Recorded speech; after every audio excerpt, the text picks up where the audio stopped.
Good morning, SSEA. I want to wish you all a happy Independence Day. I hope you had a fantastic weekend. I did.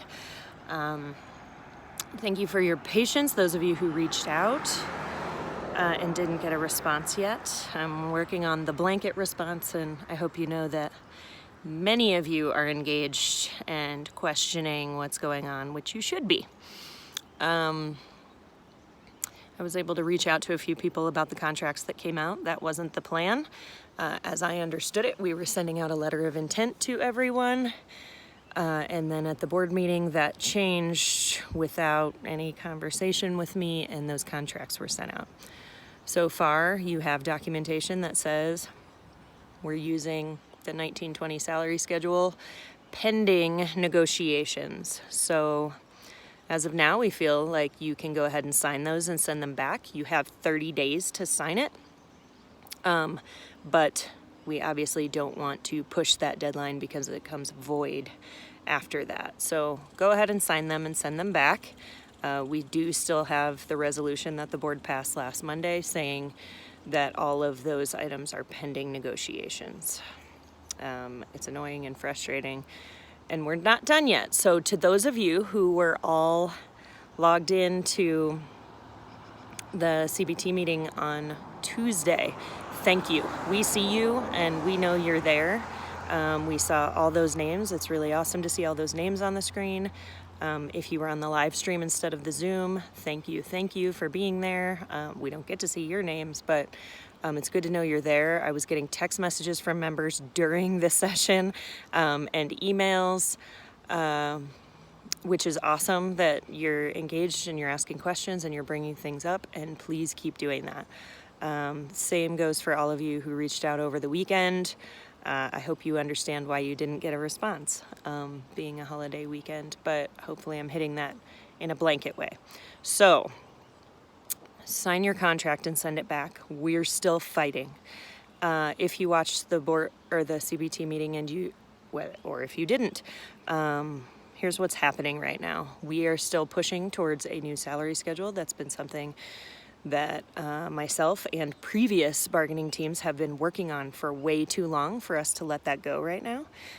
It cleans it up. It gives everybody kind of equity across the board as far as there's weird percentages in there that some people grow more than others at different times during the schedule. So we're cleaning that up. We also are raising the base to 43. Right now it's at 38, the entry level salary. So pushing that to 43. The other thing is it spreads 4A money across that schedule and allows us to place everybody in your current cell with a pretty significant increase, at least for this year, and then we can move forward with adjusting that schedule that's now cleaner and higher and has a better entry level. What else? What the district is trying to do, and the administrative bargaining team, is hold off on, agree to a salary schedule, but then hold off on implementing it until January to wait and see what the budget does. We don't want to commit any money to the schedule and then have to essentially renege on it next year because there's a budget rescission or something. Here's the deal on that. If you know anything about the BS factor at the state level, which was just doubled, the BS factor is where the state has taken education funding and used it as a slush fund to balance the budget every year. That's what the district is trying to do right now, is use 4A money that was committed by our community to salaries to balance the budget. Oh wait, if we have to go backwards next year, or if there need to be more cuts, we'll just take it from this money and not add it to the salary schedule. That's not okay. They're going to try to threaten that then we'll have to cut positions next year. That's not the job of this money. That's not what the community voted for. That's not what you all worked for to knock on doors. This money is already committed. It comes from property taxes, so it still exists. It has not been hit by the recession. It is still being collected, and it's also going to grow with inflation. So this money is committed, and we need to commit it to the salary schedule. That will move everybody forward. They're holding strong on only giving a 6% increase right now. Only the 4A money, then they should commit the 4A money. there's question about whether or not this is even legal to hold off on it. So we're holding pretty strong on not allowing that this needs to be instituted in September, typically when your new paycheck starts. So if you know people who voted for this, who were really in support of educators and support staff, let them know that this is what's being pushed right now. We're talking to people who were stakeholders in the conversation, who worked on the campaign, who did things like that. Anyone you know, get those voices out there and let people know what's happening, because it's their money. And they were very strongly, they voted above 70% to pass this to support educators. So the district doesn't have the right to hold this off and to wait for it. Clearly I'm a little upset about it. That was a long rant. So anyway, that's kind of what's happening. If you haven't seen it or you didn't know, get fired up about it. Let some people know, start talking, ask us what you can do. We have a week to kind of move on that. Our next bargaining meeting is next Wednesday at 3:00. What else? Sign your contract. I'm going to keep saying it. Another thing is the medical questions. A lot of people are asking me about that. The true intent of that deadline for the 13th is so that we have an idea. If you follow other conversations or at the state level or at the national level, there are so many questions, and you're right to have them, about going back to school. Are we going to require masks? So there was an argument at the board meeting about we don't know if we have concerns because we don't know what you want to do yet. And then so everybody's kind of in a gray area. The district doesn't know what to tell you we're going to do yet because they don't know what your concerns are, but you can't tell your concerns, or you don't know if you have them until you know what we're doing. So basically what I want you to do is outline all of your concerns. I'm concerned that you won't require masks. If there is not a mask requirement, I don't want to go back to school. I have concerns about, weak immune systems in my household. I have this situation, I have this situation. Anything that you have thought of or that has come up for you, lay that out. Whether you need to send it to me and that is of concern and you don't want your name on it for right now, please do that. I'm happy to compile that stuff and put it together.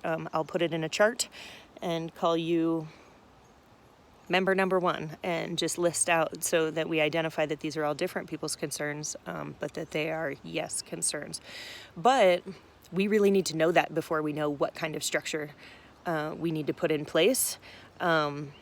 Know that sharing that information gives us the opportunity to fight for what is right and what everyone believes in. But if we don't know that, then we can't do that. So I'm not sure where everybody stands. I know there are a lot of concerns. I know Beth Gravel is collecting concerns, and Jenny Shea, I believe, at the high school. I know a lot of people are talking with Sherry Meadows at Soda Creek. I'm happy to take from everybody and compile a huge list, but while that message felt threatening, we really need to know all this information. So whatever concerns you have, if you want to send them to sscasteamboat@gmail.com and tell me to keep it confidential, I happily will do that, just so that we can get it compiled and it thrown in there to count all of the people who need to be counted. Well, I don't know if I have anything else. I will continue to respond or if I don't get back to you personally, know that 20 people asked that question, so it's coming from this angle.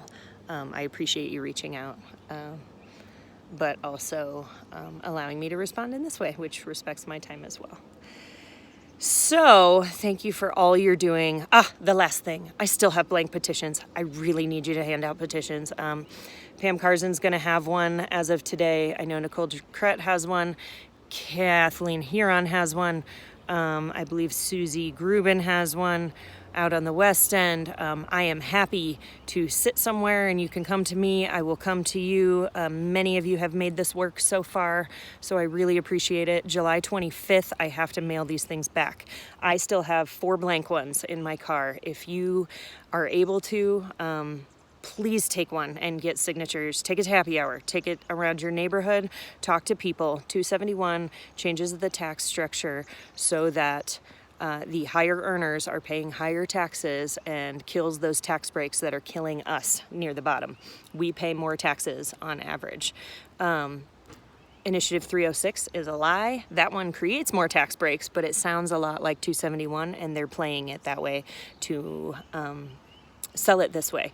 271, the funds that are saved there and the funds that are collected go towards public education, and we need that to happen. So please, please, please tell me, tell somebody, get on one of those people's petitions, or please take one of my blank ones. I will not fill them by myself.